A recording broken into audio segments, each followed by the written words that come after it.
I would say most citrus oils, they are generally quite safe to diffuse. Um, like lavender is safe for most people except for people with low pressure. I wouldn't suggest that. Frankincense is also a very nice oil to diffuse. Um, and also maybe like bergamot.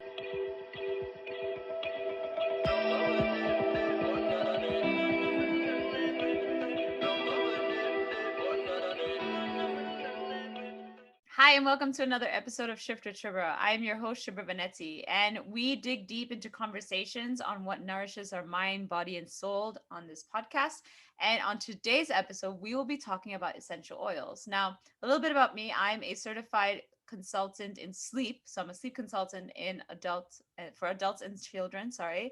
I'm also a baby science program instructor, and I'm also an Akashic light healing practitioner. And when I became a new mother, it was one of the most common topics coming about was about using essential oils for my child's well-being as well as my own well-being, whether it came from uh, you know dealing with colic or gastric pains for my little one, or for generally my own sleep issues that I was having. This was way before I was a sleep consultant as well. So a lot of people were talking about using certain oils. The word obviously lavender is one of the most common ones that are passed around, but there were also things like bergamot, there was geranium, there was tea tree oil, obviously for skin. Frankincense has been talked about for skin as well. So I was just really, really curious about the way you use these essential oils. And so after many discussions with different friends and people talking about it, and I tried some and I was like, wow, this is really interesting. And yeah, it kind of works. So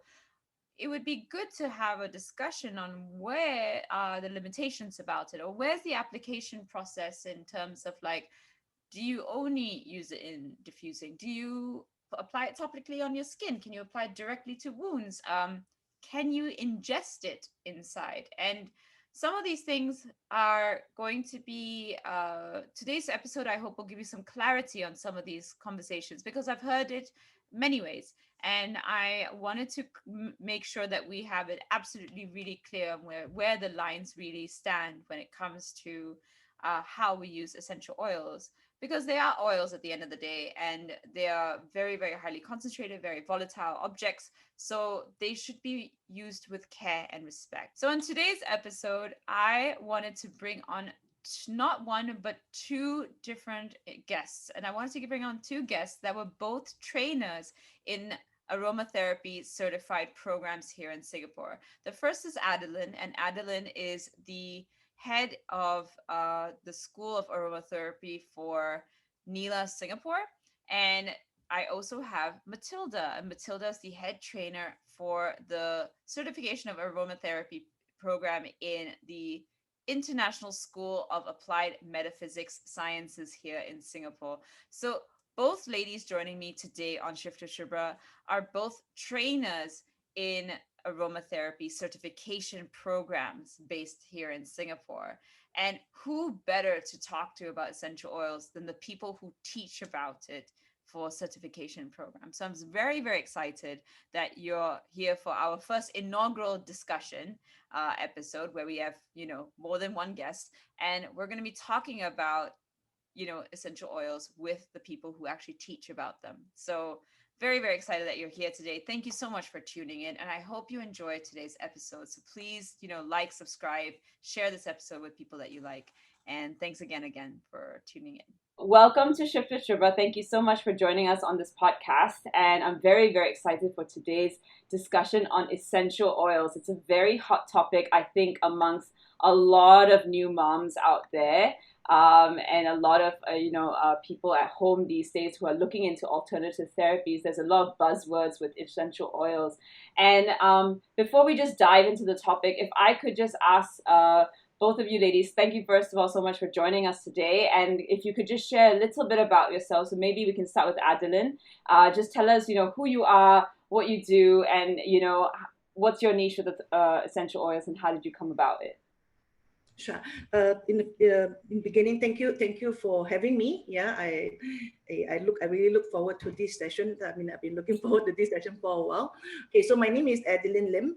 I am a certified clinical aromatherapist, and I have been in this line for 7 years. Yeah. Okay. So I started using essential oil years and years ago. So I grew up in a kampong in Singapore, and naturally, you know, I love being in nature, and when I try to look for a natural remedy for my family when I got married. I have 3 daughters. So my very first encounter with essential oil was a bottle of eucalyptus that I bought from Australia. And that started my aromatherapy journey until now.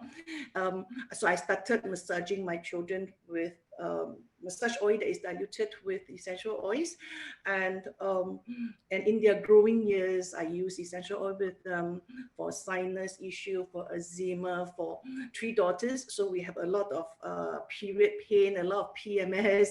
So I've used it very successfully, and of course for sleep issue as well, for mood uplifting. So to just name a few. In fact, I mean, at the list I could go on and on and on, Yeah. right?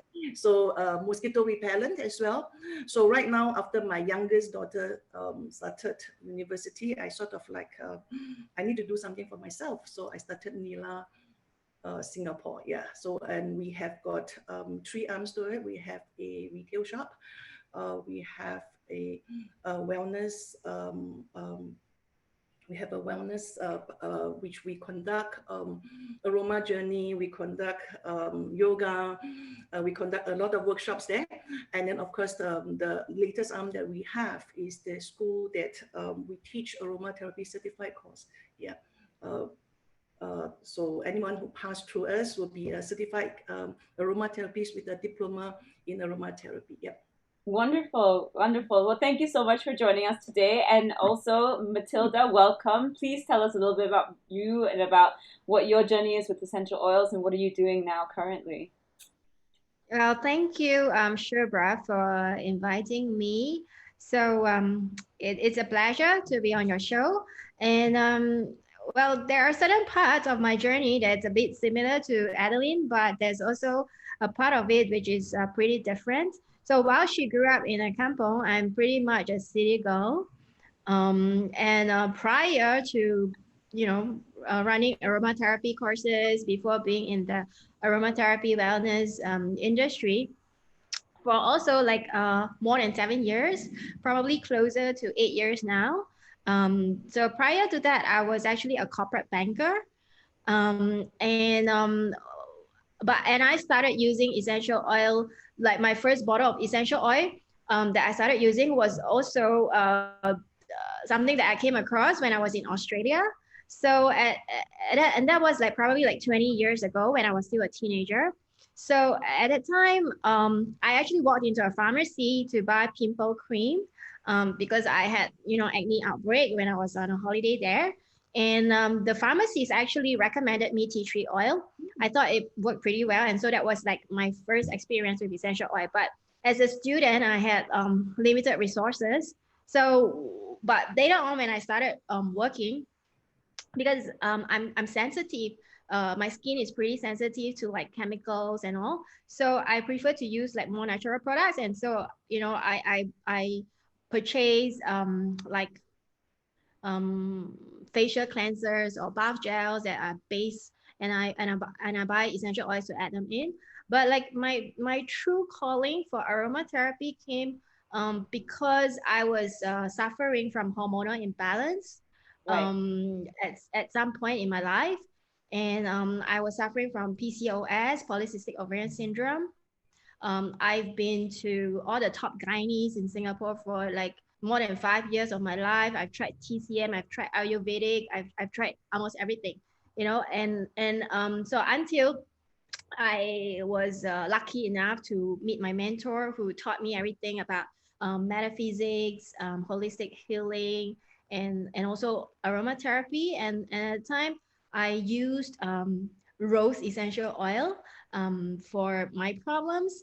And not just hormonal problems. At that time, I was in a bad shape. I was like just out of a very long relationship. So emotionally, Right. I was also suffering. So Rose really helped me a lot, and coupled with some lifestyle and dietary adjustments, I was surprised that the cyst in my ovaries actually disappeared within 3 months Oh, wow.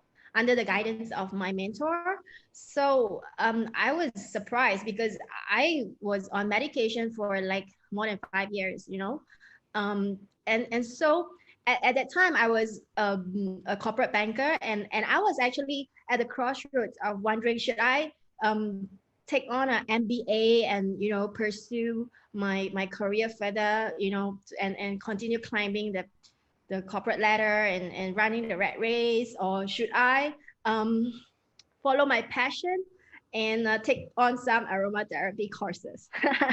And then I decided that, okay, if I take MBA, it probably cost me like 150,000 to 200,000 for a proper MBA, like an Ivy League MBA.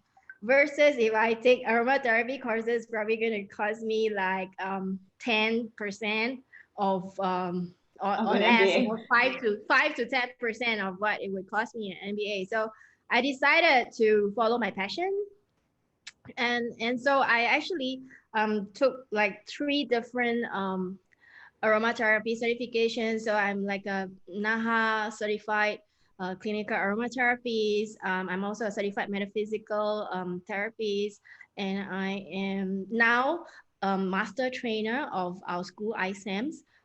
That also is a approved educator for NAHA courses. So we conduct aromatherapy courses that's NAHA certified in both English and Chinese. Mm. And also, yeah, we practice like metaphysical different techniques and ideologies as well. So that's what I do. So it's quite a big change for me, actually, moving from the corporate space to the holistic journey. But I do not regret any bit of it, and I am pleased to be of service to many women today. Yes, well done. Yeah, yeah, absolutely. I mean, I think what I really liked about both your stories is that you came from something different. Obviously, it's not like aromatherapy was the first thing. It was sort of like you discovered, not discovered it, but you came upon it by like by chance. And I think with most of us who may have also, come across aromatherapies, it's sort of, I think for most people, they kind of know it as fragrance first. And then they start, oh, okay, there's actually these oils that can do much more than just smelling good, right? And they actually have a lot of healing properties. So thank you so much for sharing your stories, ladies. And I just, one of the reasons I wanted to have this conversation as well is a very similar thing of where I met a mom friend for the first time. She was into essential oils, and then she gave it to me because I was going through some sleep issues. Now, I'm a sleep consultant by training, so I was doing everything by the book in terms of what sleep consulting told me to do for an adult. And I was still suffering from a few more, chronic sleep issues. And that was also due to like calcium deficiencies, magnesium deficiencies in it. And then she gave me a particular essential oil that had valerian root in it as well as lavender, a mix. And of course, we know valerian root. I also know as in sleep consulting is basically a natural herb that's a sedative, and of course, lavender has the relaxant properties in it. So it made a lot of sense, and I was very surprised that it helped very quickly, like within a couple of weeks, that my sleep had improved very, very fast. And I think that's where I was just like, oh, there's something to this. Okay, I'm very curious now. But then I started to see that there was this vast ocean of recipes that I wasn't really sure whether these recipes were regulated or not regulated. Were they come up with, actual aromatherapists, or were they just passed on from person to person and hearsay and word of mouth? So that's kind of why, being in the mom space and with children especially, I wanted to have this discussion because I think there could be some misunderstandings about how to use aromatherapy effectively, if that makes sense. And so I just wanted to really kick off today's discussion, and this is the first time I'm doing a discussion board, so bear with me because it's usually a one-on-one interview, so discussions are going to be quite interesting. I think in general, if we could just talk about the history of essential oils, just very, very, very basically. Maybe Matilda, if you could take this, what is the history of essential oils? Where did it come from? When was it first used? And how did it become so popular, or what popularized it, maybe? All right. So the use of essential oils goes way back, but at that time, it's probably not known as aromatherapy. And like essential oils, they go way back, like even in the biblical times. So you can find like many essential oil names that's being mentioned in the Bible. Like for example, frankincense, myrrh, um, many of them, spikenard, galbanum. All these are all mentioned in the Bible before. So but at the time, probably it might not be in an oil form. It could be like in a resin form or like in the form of the herb. So basically the essential oil is basically the essence that's being extracted from these plants. And you can find that the history of essential oils stretch way back to Egyptian times, and even in Asia, the Chinese and the Indians, they use it like even way back, in during the imperial times, and it's all very a prized possession, but yeah, not necessarily known as aromatherapy. So aromatherapy, there's actually a revival of aromatherapy in modern times, when a scientist actually got burnt, and then he used lavender oil for his first or second degree burns, and it works very well. And so then from then on, it's been coined as aromatherapy. And that was like in the more recent 100 to 200 years back. Right. Okay. And Adeline, is there anything you wanted to add to that? So I just want to add on to what Matilda said about aromatherapy, about scent, right? The smell of scent has been used since the start of mankind, right? In ancient days, they use incense, and incense is supposed to transport your wishes up to the sky because it floats up, right? And infused oil has been used a lot. Myrrh and frankincense were given to Jesus when he was born by three wise men, plus gold. Yeah, and so it has been used even in China, like Matilda mentioned. In China, they would use incense, and they would use that little flower pouch where they will keep together with them on their waist, right? And that is where scent of smell, that's how it works. So to me, aromatherapy is actually the aroma will come from the scent, and the therapy is a form of a treatment. So how aromatherapy came about, modern aromatherapy came about, the term was coined in actually 1937 by this chemist, that is, his name is, let me see, Rene Maurice Gastov. So he's French, and he burned himself, like what Matilda said, he burned himself in the lab.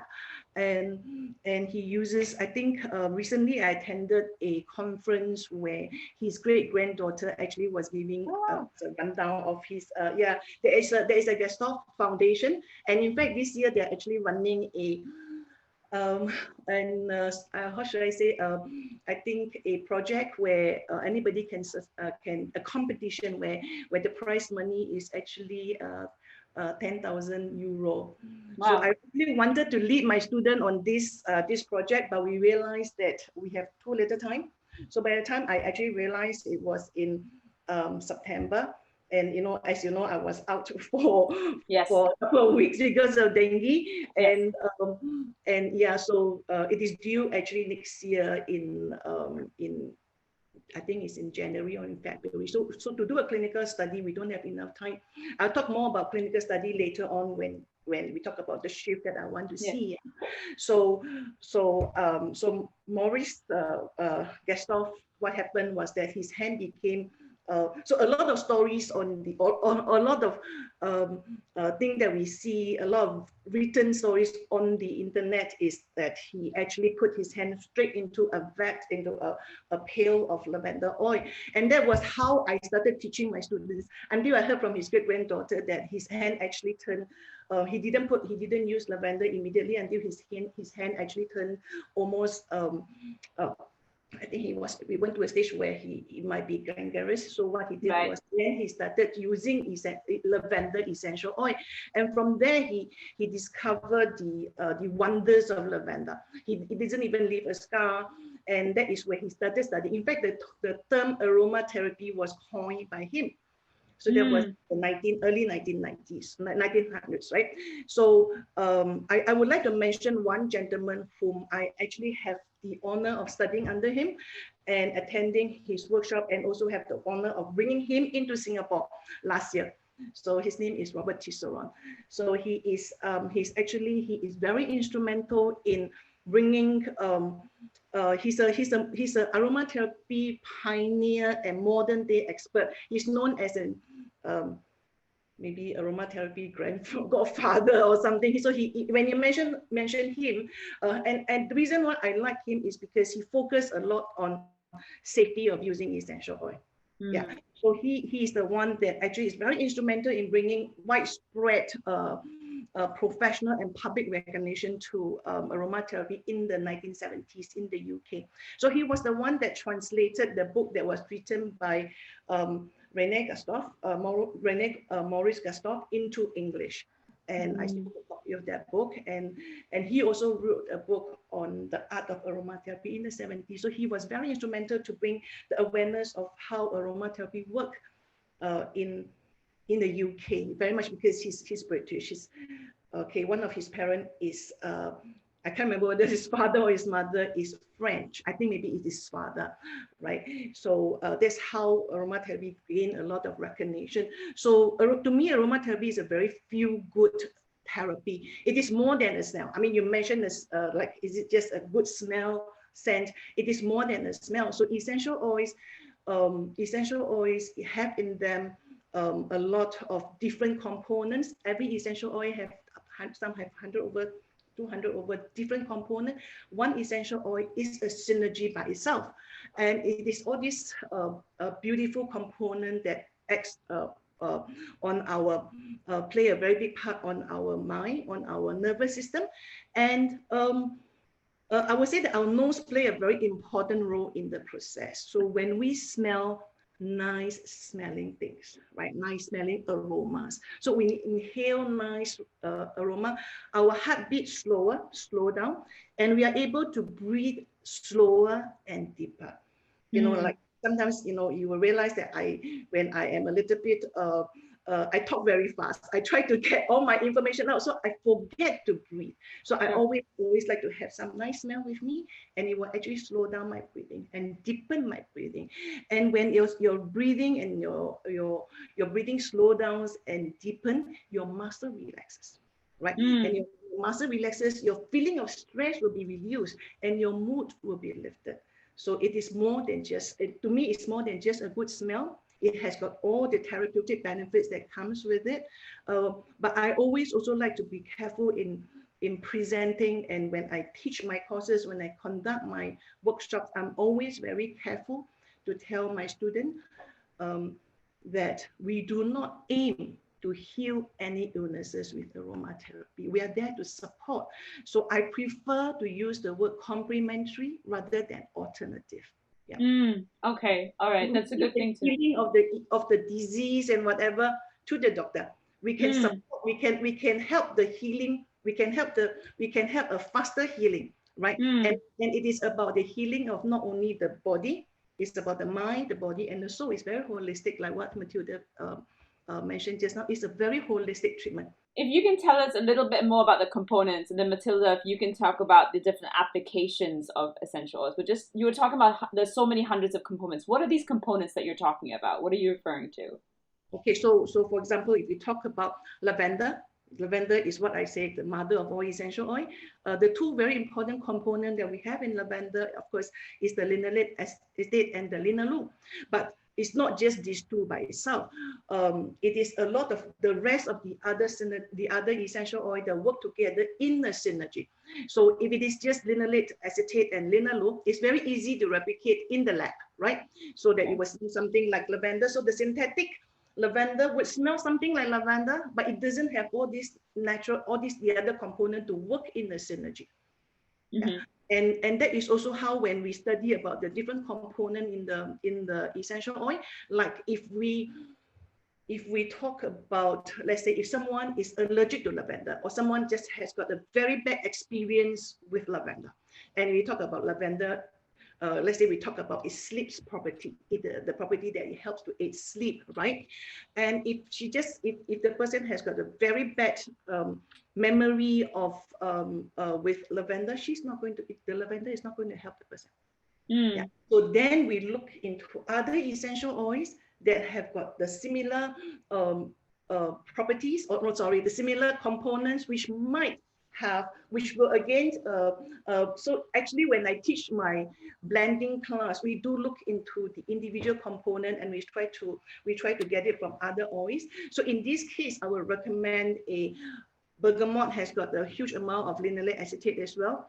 Of course, with the most being clary sage and marjoram. So all these will help, right? But then, of course, when you use your clary sage, you do have to be careful. We do not recommend it for any pregnant lady. It can be used towards in the labor and the delivery stage, but not in the beginning stage. So we do have to be careful on what oils we recommend for who.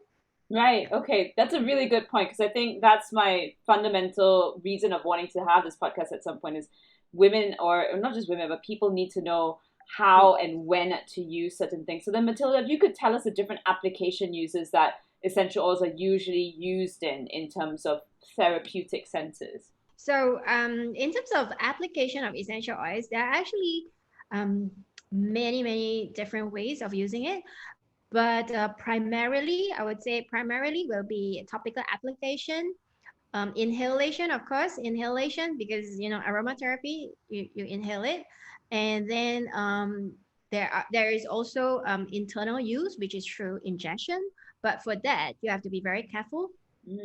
Um, yeah, so these are the three major uses, but of course there are even like more advanced ways of using essential oils, like through vagina retention, through anal retention, but that's very advanced, and you need to have like proper guidance by a professional to use it, and also you have to be very cautious about the quality of oil that you use with these methods, and also the dosage, and what's the appropriate oil, because you can't just put like any oil into your vagina or your anus, and also for internal use also you got to be very careful. The more common ways will be, of course, through inhalation and through topical application. So even for inhalation, there are a few different ways of using for inhalation. So you can use like a normal, a water-based diffuser will be more common, water-based diffuser like an ultrasonic one. You can also use a nebulizer. So nebulizer will be a lot more for professional clinical usage, because for nebulizer, it's a lot more potent. Like maybe just inhalation in 15 minutes with a nebulizer is more powerful than diffusing for 4 hours on a water-based diffuser. Then of course, our pumps are also like our natural diffuser. So you can also inhale through just putting the oil on your palm and deeply inhaling. And inhalation, you can also use steam inhalation. So you add a few drops of oil into hot water and you deeply inhale it. You put a towel over yourself. That's steam inhalation. So many different ways, and like exactly how many drops and how long to diffuse and all really depends on, are you like using it just to improve the environment, the ambience of the place, or are you using it more for clinical purpose? Is there like a specific purpose that you're using it for? So that one you probably need a little bit more knowledge, guidance, and experience in using that. Then of course for inhalation, there's also like nasal inhalers. Okay. You can use nasal inhalers as well. Yeah, so many ways, and then for topical application, you can use it neat on your skin, but not all oils you can use it Ah, neat. yes. Please Yeah, tell also not which all ones you oils. can't use neat. Correct. Yes. So not all oils, and also not all skin types are suitable, and not all age groups are suitable for neat application. So for example, uh, just like based on common sense, for certain oils that are hot, you shouldn't like apply it directly onto the skin. So some of the common hot oils will be like cinnamon, lemongrass, oregano, thyme, because that or oils that may cause skin sensitivity. And also like for people with sensitive skin, like if they already have like irritated skin, or they already have rashes on the skin, then definitely they should not apply. It's strongly not recommended that you apply essential oils neat on the skin if you already have some prevailing skin condition. All right. And also for young children, it's also not recommended that you apply neat. For the elderly with very like thin skin and sensitive skin, it's also not recommended that you apply directly. So most of the time, we would recommend that you start off with dilution, Okay. right? Dilution, and how much to dilute. Again, it depends, on the person's skin type and the tolerance of the oils and age group, and also what oils that you actually use. If Hmm. it's a hot oil, then of course we will dilute more. So it really depends, and also like where are you applying it on. So like if you're applying it on the bottoms of your feet, then probably you don't need so much dilution, because the skin on the soles of the feet tend to be thicker. So that's actually the safest place to apply if you want to apply it topically. Right. Okay. And then in terms of just because you're talking about inhalation through diffusers, it doesn't make a difference what type of diffuser this is. I mean, does it have to be like a really like atas? Okay, maybe no Singapore slang. Very Yeah. proper one, or like you could just get anything off of Taobao and it's okay. Um. Um, there is a difference in terms of the quality of the diffuser that you use. Um, but of course, I mean, if it's ultrasonic and cold air, usually it's fine. But I can't speak for all types, because the thing is this: if they are not of very good quality, one, the plastic might melt, Right. when you use very strong essential oils with it. Number two is that some of the disc inside, they may give way very soon. Like I've seen like some really cheap diffusers. After 1 month of using it, it comes out. So sometimes you might be penny wise, pound foolish, Hmm. if you know what I mean. Hmm. And the last thing you should do is to burn your oils. Never burn the oils with like candles. When I was young and Yes. I had no clue what real aromatherapy is about. There was a time when people just sell all these burners with candles, and then you put your oils on top and then you burn it. That's the last thing you should do, because when you burn your oils, the properties of the oils actually change. Right. So let me just give you an example. Yeah. Like for example, if you eat too many raw bananas, what happens? You get the runs, right? Like you have bowel movement if you eat too much of raw bananas. But on the other hand, if you eat too many goreng pisang, right? Because the bananas have been deep fried, and so if you eat too much goreng pisang, the opposite occurs. Like you get Constipated. constipated Yeah. instead, Hmm. right? So when the oils are subjected to heat, when they are burnt, the properties, the constituents inside change, Hmm. Right. and that could actually have negative consequences. when you inhale it in. So we never burn oils. We always use cold air diffusers. Like ultrasonic ones will be best because then it's able to like really disperse the molecules into final molecules. And then when you inhale it, it actually can pass through your blood-brain barrier more effectively. Okay. And then, Adeline, could I ask your opinion on how long people should be diffusing? Because it sounds like diffusing is the safest, really. Out of all the application uses, diffusing seems to be like, you can't go too wrong with it. Yes. Or can you? Yes, you can. Yes, you can. It depends. To me, I always say it depends on the area of where you are, right? I mean, of course, and then what you are diffusing it for.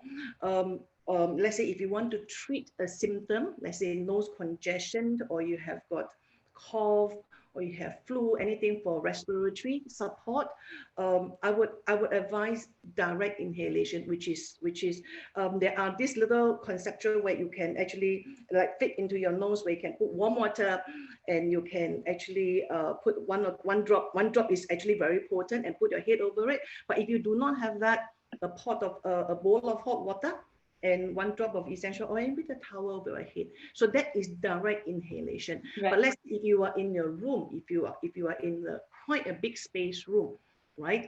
Then we talk about maybe how big is your diffuser. I'll recommend ultrasonic diffuser, and whether you have any ventilation. Let's say if you have a small space, no ventilation, I would say half an hour is enough. Yeah. Right. Or if you want to diffuse for younger children, small space, no ventilation, I would say maybe even diffuse the room and then switch off the diffuser and put the child in. You would still be able to get the molecules of the essential oils in the air. So it really depends on how do you want to use it, what are you using it for, the space that you have. Yeah, and one thing to consider is the oils that you are diffusing. To me, I'm very big on safety. I'm really big on safety. I have learned advanced clinical aromatherapy in Provence with a very good, very knowledgeable teacher.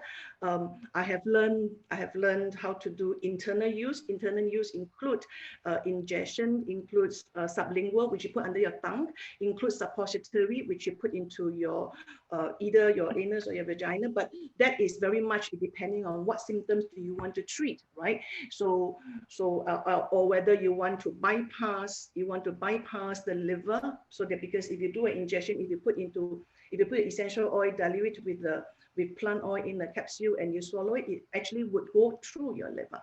Yeah. So there are a lot of ways that you should, but this is not I don't think we should discuss so much of this here, because it really needs the guidance of a practicing clinical aromatherapies. Yeah. So with NAHA and with IFPA actually is from the UK. Their guideline for us practicing aromatherapies is no internal use, which means no injection. Yeah. Okay. So even though I am trained, I will probably do it on myself, use it on myself, sublingual, internal, but I will not advise a client to do it until I am, because right now I'm not practicing it as yet, right? So safety is a big issue. Like even when what oil you diffuse, let's say is also very important. There are people who has got some. I do know of this lady. She has got some blood disorder and blood thinning disorder, and there are essential oils with blood thinning properties. Yeah. So it doesn't even need to be applied. She just have to walk past a place where they have they use cinnamon. So she's allergic to cinnamon. She just have to walk past this place where they have got a cinnamon in the blend when they're diffusing, and she just have this terrible nosebleed. So we do want to be careful, and so diffusing. I will always say go for the more gentle oil. Yeah, if you're going to be in a public space, let's say if you have a shop and you start diffusing, you want to use oils that are pretty safe. Yeah. And then you said half an hour to just a couple of hours? Like, it doesn't have to be like 6 or 7 or 8 hours. And should it be ventilated ideally, actually, or don't? Actually, it should be ventilated. Yeah. So a lot of Right. people tell me I do not stay in the aircon room. I have to open my window. I said that's fine. That's fine. Yeah. Yeah. Ideally, let's say for example, if I do my blending, I will make sure that my windows are open because essential oils are volatile oils. Volatile oils means the molecule actually will sort of like evaporates out in the air, and you can smell it. So when I do my blending, I wouldn't do for a long period of time. Right. Yeah. Okay. So maybe I will just do it. And my blending room is actually quite big, so I'm not so worried about. So sometimes when you're overexposed to an essential oil, you can feel dizzy, nauseous, Yes. dizzy. But if let's say if you do not want to have in the aircon room, no ventilation, then you reduce your number of hours. That's fine. So you don't really need up to 24 hours. I always say use when necessary with essential oils. There's no Right. need to use essential oil. Uh, let's say you use an essential when you have a headache. You do not use an essential oil to prevent the headache. Okay. Yeah. So you use it as an aid to getting a result, not necessarily to prevent Yes. something in that But sense. then, having said that, I will also say that some essential oil do boost your Of immunity. course. Of course. Yeah. Yeah. So Yeah. you can probably use it. It could Yeah. be either. It could be either. Mm-hmm. Okay. And then, Matilda, would you ever say that someone should be sitting in a room when the diffuser is going on, or would it be more ideal? Like, because I've seen this where people just diffuse overnight while they're sleeping. A diffuser is going on, or where a child is sometimes sleeping, there's a diffuser in the room and it's going all through the night. Is that something that maybe they should kind of be not doing, or it's okay? It's okay. Like I do it all the time. Okay, so diffusing while you're in the room throughout the night is okay. It's okay. Yeah, like but because like my diffuser it auto shuts off. Like I can set a timer like so that it auto shuts off like after 3 hours or after four Right. hours. So it auto shuts off and it will not like cause like some electricity trip or something or like it's like or even after the water is used up, it will just shut down. So it's pretty safe. But of course, it because I stay and I sleep myself, so the oil that I diffuse, it's suitable for me, but of course if you have someone else in the room, then you might have to be more mindful of what is the oil that you're diffusing. Maybe it has to be suitable for both parties. And also like if you have a child in the room, then again it depends on how old is the child and what oil are you diffusing and for what purpose. So I would say if like even for an oil that is as common as lavender, there's also contraindications for lavender. Like it should not be is I do not like advise people who have hypotension, like low blood pressure, to inhale too much of lavender because they will start to feel giddy, you know. Of course there are people who are hypotensive and they inhale lavender, they still feel okay, but maybe because those are mild cases. But I do come across people who with low blood pressure, when they inhale too much of lavender, they start to feel giddy, and we have done like tests with the blood pressure monitor before as well, like inhaling like before and after inhaling lavender, the blood pressure really does drop. Mm, So that is very good for people with high blood pressure, you right. know. But for people with low blood pressure, then there has to be a precaution, So you need to know like the person you are sleeping next to is does that person have high blood pressure or low blood pressure, or what other problems does that person have, like any medical conditions that you should be aware of. And also you need to also have the knowledge of for each essential oil, what are the contraindications, what are precautions you should be taking, you know. Yeah, Mm, but because like I'm experienced, I know what oil I should be using, diffusing. So yeah, for me, like it's fine. Like I have a timer that's set, and even if I'm sleeping, like somewhere halfway, it will just auto shut off. That's fine. okay. Yeah. Okay. Adeline, do you have any things that you want to add for like maybe moms with babies and what they should consider when they're playing with diffusers in the room and stuff like that? We're talking like really young, yeah, like under 1 year old types. Okay, so below 3 months, I recommend hydrosol or hydrolats, which is the water that comes out when you distill your essential oils. When you distill your essential oils and when you go through the condensation and the cooling down, you get what we call the hydrolats or the hydrosol and the essential oils. There are some distillers who actually only distill for the hydrolats. They do not distill for the oil. So I like to get them. I like to get the hydrosol from these distillers. And the being a water, so it is water. So it's just the water. Some people Like a spray? moral water, but that's not the right term to use. The right term is actually hydrolats or hydrosol, and that's a lot milder. So it only has it has got the water soluble volatiles in it, right? So it is a lot more gentle. And if you have a cranky baby, you can maybe dilute your hydrolytes and you just use it as a room spray. Do not spray onto the Bedding. beddings that the baby is on. I think that's a little bit too much, right? 3 months and above, you can use, but use very, very low dosage. And I would just recommend maybe citrus and lavender if you really have to. But if not, you can use your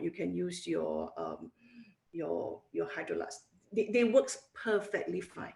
They're really very gentle. They're very gentle. And even when, let's say, the child has got nappy rash, you can use that. And of course, you can also use the calendula infused oil for nappy rash. Yeah, if you are looking for something that is natural and gentle. Yeah. So for children, let's say if we talk about children, there are certain oils that you should not use. And even let's say if we talk about babies that is about a year, do not use oils like peppermint, eucalyptus, and rosemary. These are very good oil to support the respiratory support. I've given talks to a group of young mothers or expectant mothers about to give birth, and I told them that they should not use peppermint, eucalyptus, or anything that has got contains 1,8 senior, this component 1,8 senior. So your nioli, your there are quite a fair bit of oils that contains 1,8 senior that you should not use with young babies or even young children, because they actually slow down the breathing of the child. It interferes with the co-receptor in the lungs. So if for young mothers or for mothers with young babies and young children, and if they want to have, let's say, young children have got flu, cough, ever so often, especially when they go to childcare, right? And I said there are a lot of other essential oils that can support the respiratory system. You don't really have to go for your eucalyptus or to your peppermint or your your rosemary, CT1A senior. And then there's another thing about peppermint is also contraindicated with those who are G6PD deficient.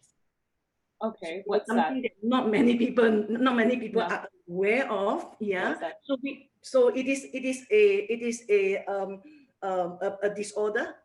It's called G6PD deficiency. So it's an enzyme that is lacking in the body.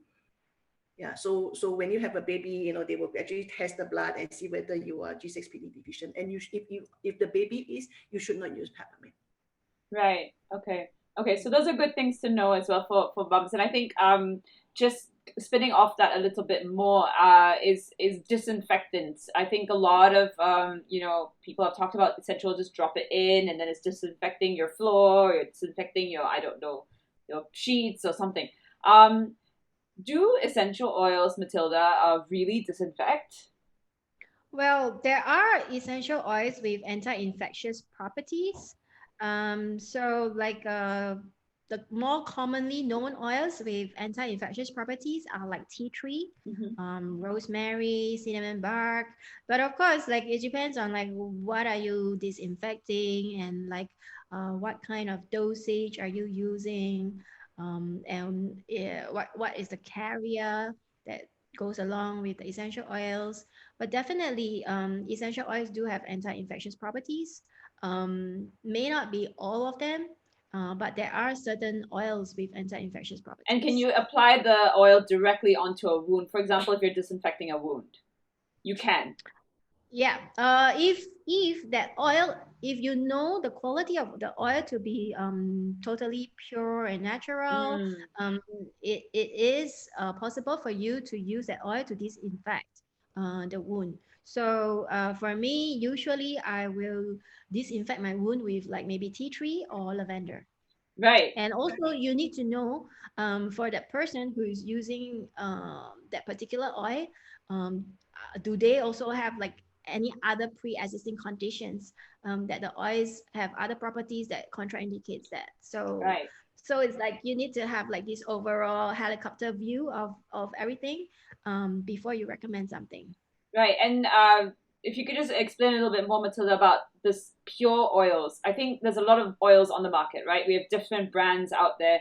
And there were some discussions also on like knowing what is an actual pure oil and what's not really a pure oil. Is there a way that we can tell? Because everything sounds good. Well, you can tell very scientifically with GCMS, mass spectrometry lab tests, to see exactly what are the constituents in each essential oil. But of course, it doesn't make sense for a normal consumer to go to that extent. Yeah. Mm. So it's important for you to know the background of the company or the brand that you're buying from. Like, are they get where is their source of their oil? Like, are they just like relabeling the oils? They buy from third party wholesalers and then they just put a label on it. Or do they actually own their own farms, and what are the kind of farming practices they use, and how do they actually distill the oils? Is it possible for you to visit their farms? But to me, the most important thing is your own personal experience. So you probably have to, at the start, you probably have to try and error. Unless, like, when you are very experienced um, it, user of essential oils, like when you smell the oil, you probably can tell, like, some of them are probably adulterated because it just smells too synthetic, or it smells like it's being adulterated with something else, or does it really smell like how a plant, a herb, should smell on its own? Like, does it have this raw, grassy smell, the raw herbal smell of that plant itself, or does it like have this smell of a sweet aftertaste, undertones?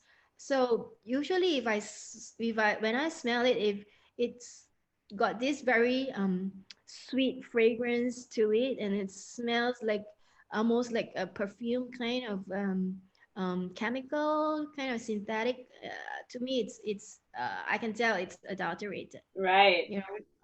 Yeah, but for those who are very new, then I would say you have to probably do your own research on the company or the brand, and to see where they get their source from, and also through your own trial and error personal experience. Like, truly nothing beats personal experience. You have to experience it yourself to see, like, for example, if I have a cut, and I put a lavender oil on it, maybe brand A will heal my wound and brand B will not heal my wound. Then like, how pure is it, or how what's the efficacy of this oil? Yeah. Right, right. Okay, so that's a good point to know. Like if the brands tend to have like their own farms where you can actually visit the farms and things like that, that does sound like much more legit than someone just saying, "Oh, we're pure," but then they have nothing background in terms of Yeah. like the farm. So that's a good indicator for most people out there. I didn't because you talked about ingestion. I just wanted to cover that because I've heard so many times that some people are like, oh, I just put a drop of lemon in my water and then I drink it, or I put it in my food. And I'm a bit like, is that okay? Okay, definitely not okay for one drop of lemon or any essential oil in water. Okay. Chemistry 101. Water and oil do not mix. So Yeah. you say that, oh, I dilute it with water. You can't dilute essential oil with water. No way. There's no way you can. It's either float or it sink, right? Depending on how its specific gravity, how heavy or how, I mean, whether it's heavier than water or it's lighter than water.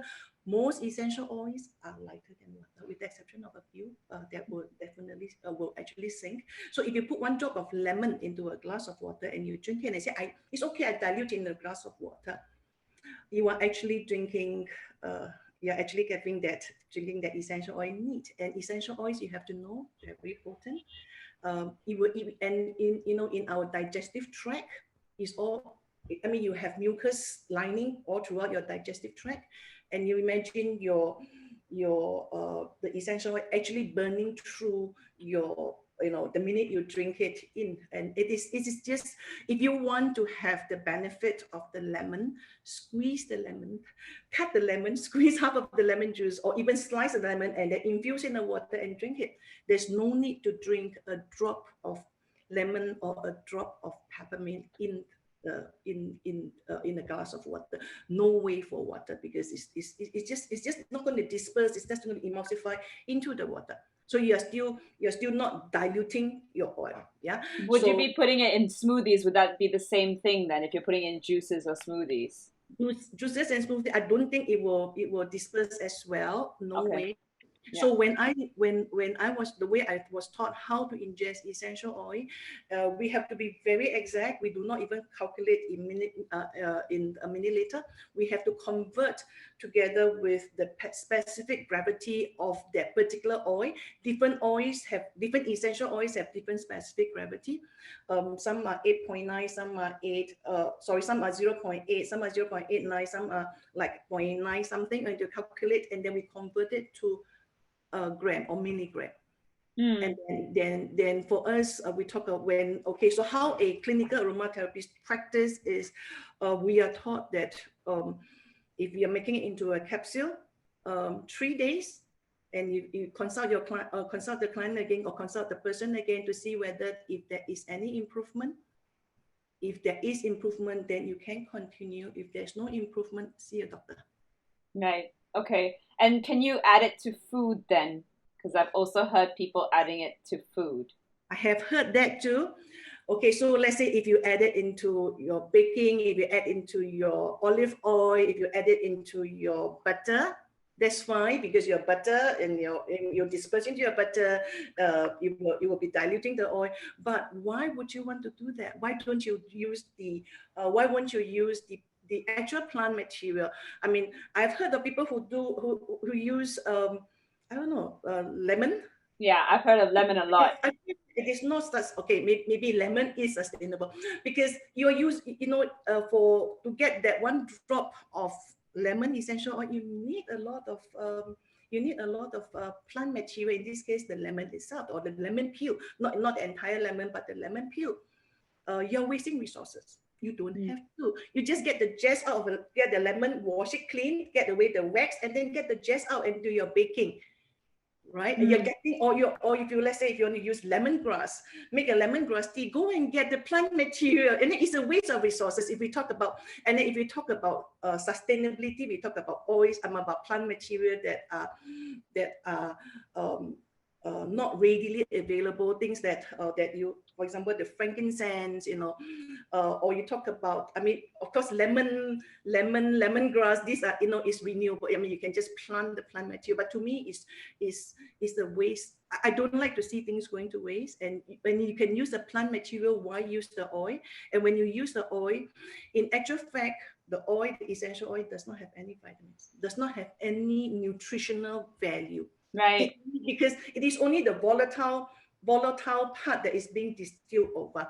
So your vitamins, let's say your vitamin are too big a molecule to be distilled over. Your vitamin C is water soluble, so and it's too big to be distilled over. So there's no minerals, so there's no nutritional value in it. It has got a lot of other therapeutic benefit that we should focus on. So we use the right thing for the right purpose. Yeah, absolutely. It's not wrong. I mean, you can, but you're probably wasting resources, really. Right. Okay, so good note on that. And then Matilda, if you were to, give like three oils that most people could use on their shelf for, I would say, diffusing. It sounds like diffusing is really the easiest and the safest one to go. But like, are there like three classic oils that most people should be okay with? Like, or should they always go to an aromatherapist to decide?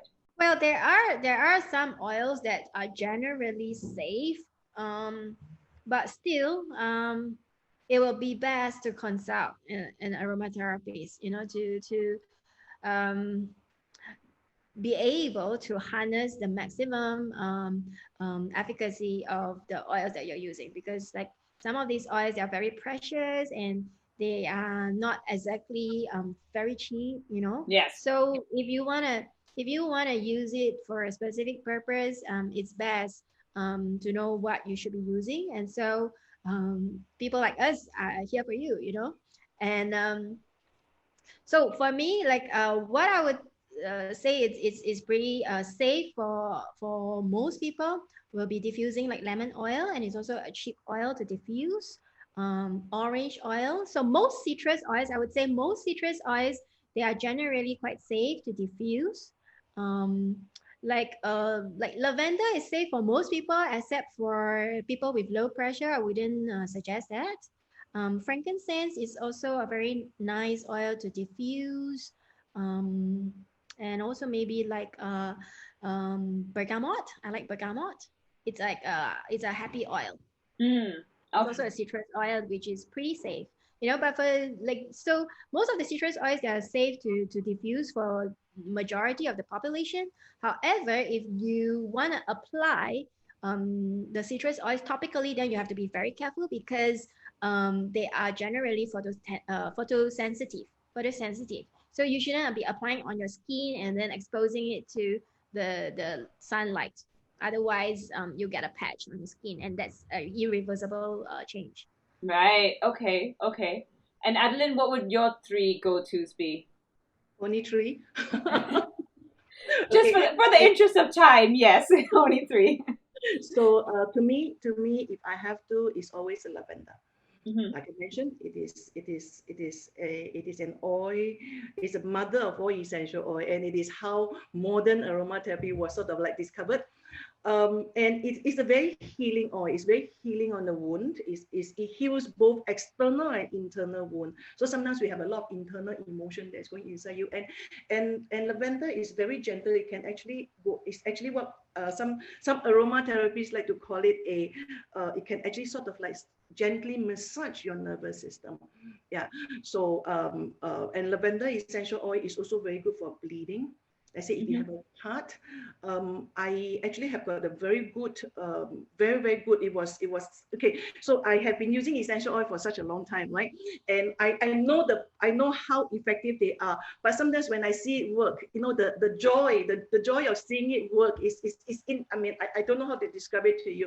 So I share with you this case of I have a student and the father is on blood thinner. Mm. So he actually bit his own lips, cut, and there was a cut, and he kept bleeding. And someone recommended to her use lavender and frankincense. So it didn't stop the bleeding. So she came to me. I said, okay, I know frankincense is a beautiful oil, it's a very good oil, it's a very healing oil, but let's focus only on one. Let's use lavender. And of course, I told her to use lavender, and lavender is an oil in this case that I would recommend using it neat. If you do not have anything around you, any base oil around you to dilute it with, so I told her to put onto a wet cotton wool, and then put a drop of lavender and press it onto the wound within 5 minutes. Wow. So Wow. we were very happy when she was sharing with us, right? So the other oil, so it is an oil that and it's gentle. You can use on babies as young as 3 months. Although I would not recommend 3 months. Probably you probably diffuse like one drop in and then for about half an hour, and then you switch off the diffuser and you bring the baby in. But of course you can use lavender hydrosol. The other to go for oil is citrus, because citrus oils are actually very disinfecting. They clean the air, and citrus oil is also most citrus oil are very high in a component called limonene. And limonene, actually, there are these some clinical studies, some research has shown that it actually activates your white blood cells. So Mm-hmm. your T cells, right? So we have the B cells and the T cells. So the T cells are the fighter cells. So they activate them. So it will actually increase our immunity. But actually, naturally, when we are in a happy mood, when we are less stressed, our immunity is higher. So any citrus, I love bergamot. I love bergamot to death, right? But of course, we have to be very careful when we apply it on the skin. Dilution has to be no more than 0.4%. After, if it is higher than that, we can get a nasty burn when you go out, like what Matilda said.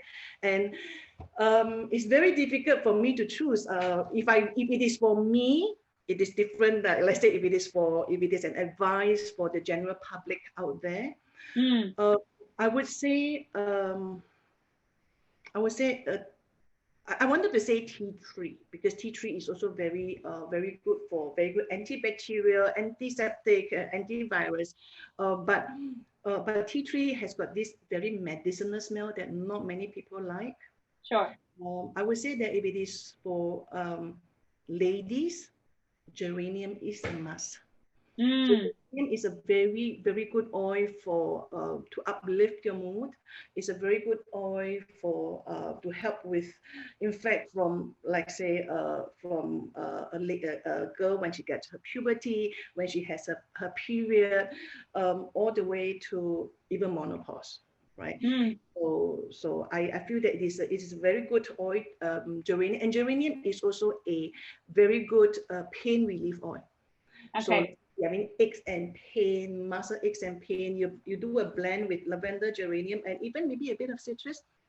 It works wonderfully. So that is only if it is 3 oils. But if it is for myself, I always choose the rose. I love roses. Yeah.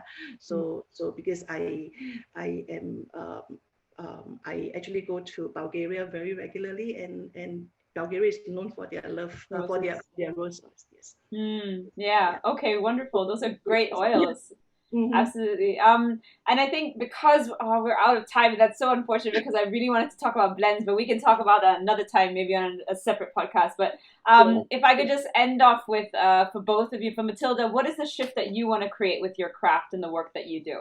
Well, I think the shift I want to create is really to empower women to take care of themselves, physically, mentally, financially as well. So hopefully, by them, using essential oils, and hopefully, they'll be interested enough to actually take a professionally conducted, certifiable aromatherapy course. And from there, they actually have a new set of knowledge and a new set of skills to empower them, to maybe later on become a professional aromatherapist as well, and that gives them, another career in life. Like for me, like what it did for me, like I never imagined, like it not just gave me comfort, for my physical problems and also for my emotions. But it has become a career for me now. So I really wanted to like empower women to have this additional choice in life. Wonderful. And Adeline, what's the shift that you want to create with the work that you do? Okay, so on a much bigger picture, okay, or let's say on a much bigger picture, I want to see for everybody involved in the sales of essential oils, yeah, to be trained, not just internal company, internal brand training, but trained by certified training schools that are accredited. So that is so important, I think, because we see many people advising, okay, my friend said I should use this, or my so and so say I should use this, and so should you. But we are all made differently, and we react differently. So that's what I want to see it happening. And of course, I want to see a lot more clinical studies, evidence-based studies that we aromatherapists can rely on. Like when we talk, right? I mean, we can say that this is evidence-based, this is clinically studied, so that's what I want to see on a much bigger picture. In Singapore, let's talk about Singapore, because we are in Singapore, right? It is a very big dream of mine. That's also the reason why I started the training school. I mean, I have a successful blend. With all my products, I travel around the world to look for essential oils. I have a very good relationship with all the farmers, artisan farmers, as well as distillers. But I want to put Singapore in the world map for aromatherapy. I want aromatherapy to be recognized as a complementary therapy in the medical arena, just like TCM. TCM took a long time before they are recognized, right? So I mean, it's this big dream of mine. So I started a school. I get myself NAHA certified, NAHA accredited. I get myself IFPA accredited. So this is ongoing, right? And then I went on to set up a association. I'm so proud to tell you right now. I'm so proud to tell you that we just got our approval and we name our association HAAS, Holistic Aromatherapy Association of Singapore. So with these, I hope that HAAS will guide the standard and promote aromatherapy education. And HAAS also aim to create the use of safe aromatherapy and to build, I think also it is also very important, is to build a community of certified aromatherapists to share our knowledge and experience. I think that is so important for us to grow as a community. And when I first met a fellow, that's why I'm very happy to meet Matilda. When I first meet a fellow aromatherapist in Singapore a few years ago, I was so happy, and I told her, we need to start an association. We need to have a community here. We need to share our experience. We need to share our frustration. We need to share our success story. Absolutely. So that we can learn from each other. I think creating that community is really important, and that is something that I'm so happy that I mean, it hasn't been smooth, it hasn't been fast, but at least we have registered, and it has been approved, the association in Singapore. And next on the agenda is to work with labs to get more research done. Essential oil tested, the GCMS test. So right now, when I buy my essential oils, the farmers will provide me their GCMS test. I mean, the GCMS test, as Matilda mentioned earlier on, is to make sure that the oils are not adulterated, the oils are pure. Right now, there is actually no internationally recognized body on the different grades of essential oils. Pure essential oils are therapeutic, right? So I was very, very lucky in that one Singapore agency approached me and tested all my oils. Yeah. And I'm working with this agency. It's a government agency. I'm waiting to this agency to connect me to the lab, so that hopefully the different brands of oils in Singapore will get their essential oil tested. So like a lay person like yourself, probably you just say that, are your oil tested for GCMS test? You say, okay, our oils are tested and this is our GCMS test report. And they can put it on their website. And that shows that what they're selling are pure oils. And the other one thing to add about the pure oils is that just to know that there is no strawberry, there's no blueberry, there's no white tea essential oils. Yeah. So all those will be synthetic. Then the next thing will be to work. It's a work in progress for me. I'm working with doctors and caregivers to start the very first clinical aromatherapy, first clinical study on aromatherapy here in Singapore. So we are already in talk with the doctors, but it is difficult. It is not easy. It is going to be a very long drawn journey. But if I can get one clinical study done in Singapore, I will be able to have this presented and then maybe published in a aromatherapy journal worldwide or something. So that's why I want to say that, hey, we are also very serious about aromatherapy here and safe usage. And I also am very happy that I want to bring aromatherapy into the hospice Yeah. to help and to the even the nursing care to help them, to give to sort of like ease Yeah, hospice to to aid their journeys yes, going forward. yes, Yeah. to make it easier so that they will not be pumped with so much medication to help with their aches and their pains and to uplift their spirit. So that is another work in progress. So we are working Wow. with hospice in Singapore. So this is something that in my interview with